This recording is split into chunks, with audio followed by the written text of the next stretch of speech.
रोहित जी, आपने बहुत अच्छा किया कि डिबेट से पहले हमारी बात नहीं करा के जो वैज्ञानिक सलाहकार हैं उनकी बात सुना दी इनको। राजीव राय जी पढ़े लिखे आदमी हैं, पढ़ाते हैं, लेकिन समाजवादी पार्टी के लोग जिस तरह की भाषा बोल रहे हैं, अखिलेश जी ने जो कहा वो पूरे देश को मालूम है कि बीजेपी की वैक्सीन हम नहीं लगवाते।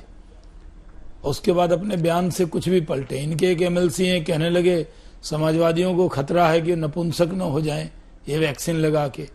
तो नपुंसक होने का खतरा था, ये भी एक बात बता दी। इसी तरह की बात जिस मजहब से मैं बिलोंग करता हूँ, वहाँ की हमारे मजहब के कुछ धार्मिक संगठन हैं, उन्होंने पोलियो में समझा दी थी कि बच्चों को अगर पोलियो का टीका, वो पोलियो ड्रॉप पिलाएंगे तो नपुंसक हो जाएगा। बड़ी मुश्किल हुई और कई बच्चे पोलियो के शिकार हुए क्योंकि कुछ लोग गलतफहमी पैदा कर रहे थे। फिर रजा अकादमी ने कहा कि ये वैक्सीन में कुछ और मिला हुआ है, हम नहीं लगाएंगे। एक पॉलिटिकल पार्टी के नाते हमें कभी उम्मीद नहीं थी कि हम दंगल में आकर ये बहस करेंगे वैक्सीन पर, लेकिन इन्होंने बहस का मौका दे दिया। ये कह रहे हैं कि पहले ही कहा कि वैक्सीन बीजेपी की है, फिर अब कह रहे हैं वहां फेंकी हुई थी, फिर लगवाएंगे कैसे, फ्री लगना चाहिए। आप कहना क्या चाहते? वैक्सीन पर भ्रम फैलाना ये विपक्षी पार्टी की जिम्मेदारी है क्या?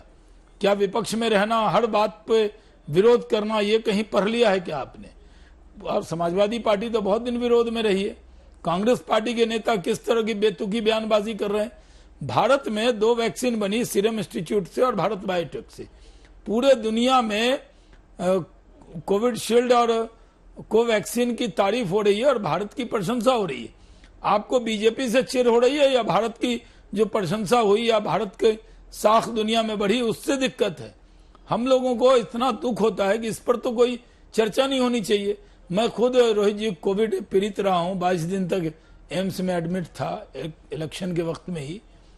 जब बिहार में चुनाव हो रहा था, मैं जानता हूं कि जिसको कोविड होता है उसको लगता है कोई इलाज हो जाए। कितने देश के लोग हम खो चुके हैं इस कोरोना वैक्सीन। लेकिन शाहनवाज जी, एक सवाल तो जायज है ना, जब बनारस में साइकिल पे वैक्सीन ले जाने की तस्वीरें आ रही हैं, तो ये सवाल तो हर कोई पूछेगा ना, क्या हमारे पास प्रॉपर व्यवस्था है कि हम उसके तहत प्रति व्यक्ति तक वो वैक्सीन सही ढंग से पहुंचा सके? इस बात को तो आप मना नहीं कर सकते जो वो कह रहे हैं कि ग्रास रूट लेवल पर, ग्राउंड लेवल पर जो हमारी व्यवस्थाएं हैं वो चरमराई हुई है। देखिए रोहित जी, जो हमारी व्यवस्था पे आज सवाल उठा रहे हैं उनको यकीन रखना। वो बनारस वाली तस्वीर को मैंने देखा नहीं है, आपके जबान से अभी जब राजीव राय जी ने कहा तो मैंने सुना, और इन्होंने मऊ के इलाके के बारे में भी बात बताई। वो सही है नहीं है इसकी जांच का विषय है। दूसरी बात यह है कि हम इतना गर्व करें कि हमारे सिस्टम में ये व्यवस्था है।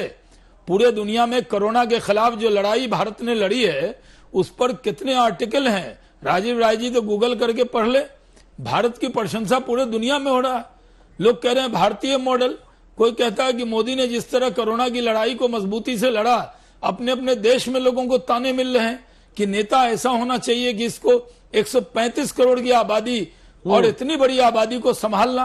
और अगर हम कोरोना की लड़ाई को मजबूती से लड़े हैं तो वैक्सीन की लड़ाई को भी हम मजबूती से वैक्सीन पहुंचाने का काम करेंगे। नहीं तो बात वही आ गई ना, के वास्ते ये भ्रम पैदा मत कीजिए। ये विपक्षी नेता झगड़ा वैक्सीन के ट्रायल पूरे होने का या झगड़ा क्रेडिट का है कि भाई क्रेडिट कोई ना ले जाए इस बात में और उसका राजनीतिक लाभ ना हो जाए? क्योंकि यहां तो चुनाव प्रचार के दौरान भी वैक्सीन के वादे किए गए और आप ही के यहां से शुरू हुआ था बिहार से कि फ्री में वैक्सीन लगेगी सबको। अब विपक्ष रोज पूछता है कि बताओ तो फ्री में लगेगी कि नहीं लगेगी। रोहित जी, 2 बातें हैं। एक हिंदी में कहावत है, अज्जल गगड़ी छलकर जाए। ये जितने क्लिनिकल ट्रायल और ये एफिकेसी या बाकी सब चीज का ये लोग दुहाई दे रहे हैं, आज आपके एक्सपर्ट भारत के सलाहकार जो है, वैज्ञानिक सलाहकार, उनकी बातें सुन के खुद पे इन लोगों को शर्म आ रही होगी। इन्होंने कहा कि देश की जनता को खतरे में डाल दिया। मनीष तिवारी कह रहे हैं विश्वसनीयता की कमी है, कौन वैक्सीन लेगा? अरे भाई साहब, वैक्सीन लेने का पहला स्टेप तो ये है कि हेल्थ वर्कर्स जैसे डॉक्टर्स, हम लोग, नर्सेस, पैरामेडिकल स्टाफ, ये लेंगे। आम जनता को दे कौन रहा है अभी? उसी में क्लिनिकल ट्रायल का रिजल्ट भी आ जाएगा 2 महीने। तो पहले जो ऑलरेडी फेस कर रहे हैं कोरोना को, सबसे पहले तो वैक्सीन उनको लगाई जा रही है, बिना बात जाने, बिना बात समझाने। ये लोग कुछ नहीं, सिर्फ कंफ्यूजन फैलाने के एक्सपर्ट हो गए। ये कांग्रेस पार्टी, समाजवादी पार्टी, अब क्या इसमें करिएगा? अकबर महाराज के भी दरबार में 9 रत्न होते थे, हमारे विपक्ष में तो रत्नों की कमी ही नहीं है। एक ढूंढिए 10 मिलेंगे। शशि थरूर कुछ बयान देंगे, मनीष तिवारी कुछ बयान देंगे, कोई भाजपा की वैक्सीन बता देगा। अब राजनीतिक तौर पे देखिए तो भाजपा को तो इन्होंने नया साल का तोहफा दे दिया, राजीव राय जी के अध्यक्ष जी ने। तो चुने चुने दुर्लभ मूर्ख है, उस पर क्या कमेंट में करूं? सच्चाई ये है कि हमें तो गर्व होना चाहिए कि भारत अकेला ऐसा देश है जहां पे 2 वैक्सीन एक साथ अप्रूव हो गई, 3 वैक्सीन और अप्रूव होने के स्टेज में है। यही भारत बायोटेक, जुलाई में इसने क्लेम किया है कि हम इंट्रानेजल, नाक के रास्ते की वैक्सीन भी ला रहे हैं। तो अपने वैज्ञानिकों की उपलब्धि पे गर्व करने की जगह, और भारत पूरे गरीब राज्य देशों को वैक्सीन देने जा रहा है, एक अंतर्राष्ट्रीय साख हमारी बढ़ेगी। ये अपने ही वैज्ञानिकों पर सवाल उठा रहे हैं, अपने ही कंपनी पे सवाल उठा रहे हैं, अपने ही लोगों पे, अपनी वैक्सीन पे सवाल उठा रहे हैं। क्यों?